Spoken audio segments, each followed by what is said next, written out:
It's time for another framework aside, where we step aside for a moment to talk about using the things we've learned within libraries, frameworks, and more complex code. Things that you'll often see if you crack open the source code of famous libraries and frameworks.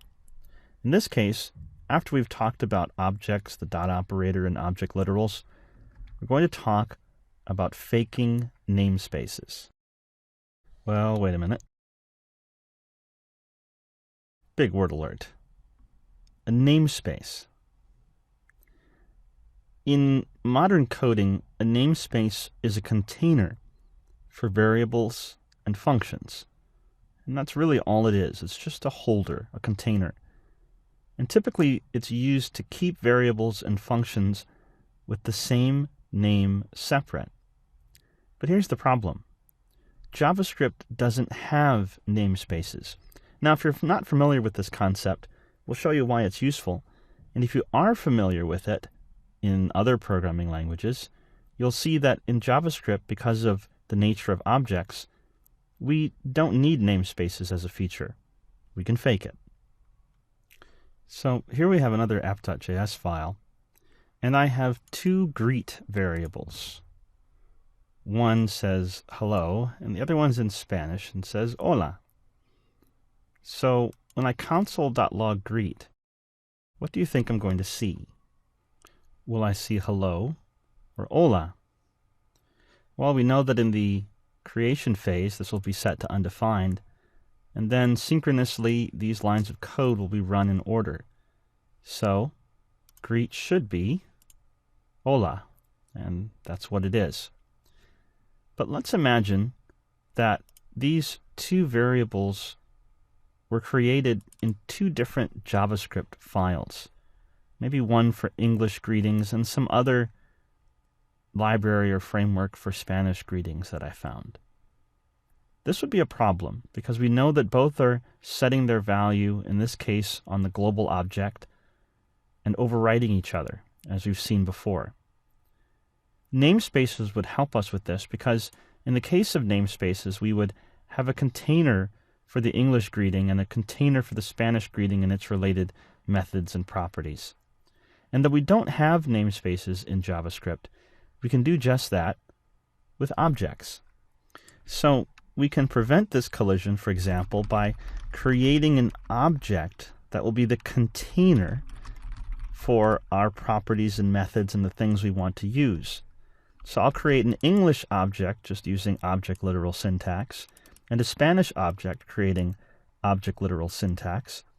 And I'm just going to use this object as a container. It won't really have any other functionality, and that's okay.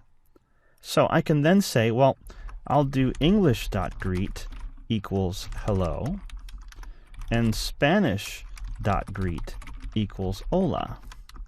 And these two variables, although they're both called greet, they don't collide with each other.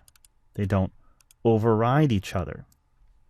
So at this point, I can simply look at, for example,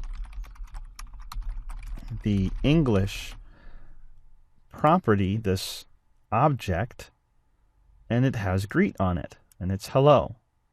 And so this variable has just become basically a container to make sure I don't collide with other things, with other JavaScript files, with other variables in the global namespace, etc.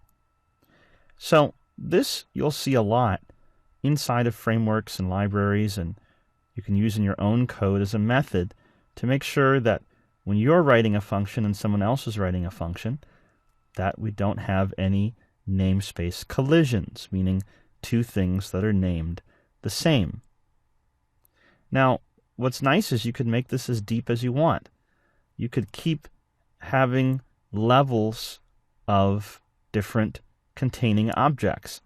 For example, maybe I'd want to say that English actually has a greetings namespace inside of it, and inside of there I'd hold various greetings. Now the thing is, this is where object literal syntax is a bit more powerful. I can't just go English.greetings.greet equals hello. Why? Well, I'll get uncaught type error, cannot set property greet of undefined. Well, why did that happen?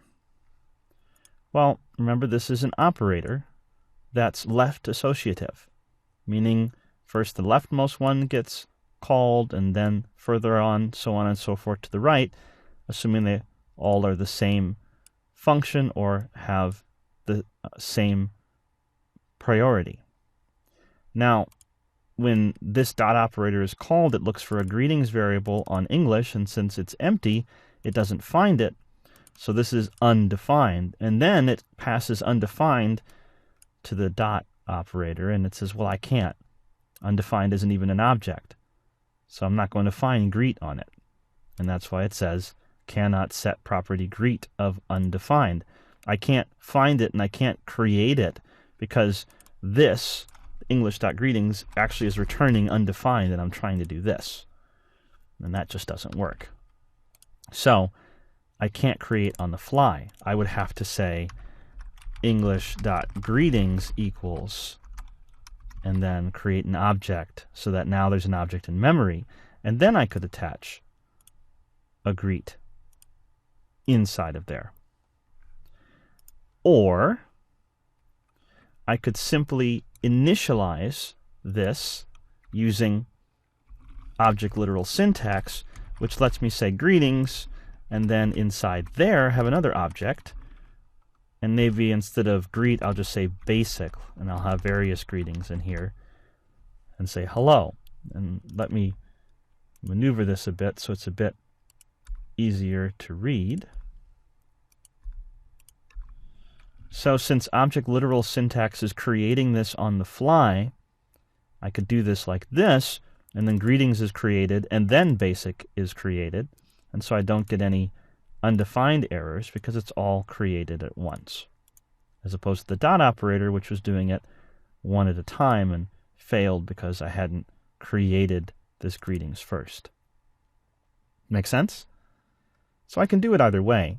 But the idea here is that I have contained my properties. I've contained my variables, maybe my functions and methods and other objects inside a container object. And that's all it's really doing. It's just keeping us separate from any other code, any other objects sitting in the global namespace or in the global object that someone else might have written or even that we've written and forgotten about. So that's faking namespaces in JavaScript. And again, you'll see this sort of thing if you crack open the source code of frameworks and libraries that people use every day.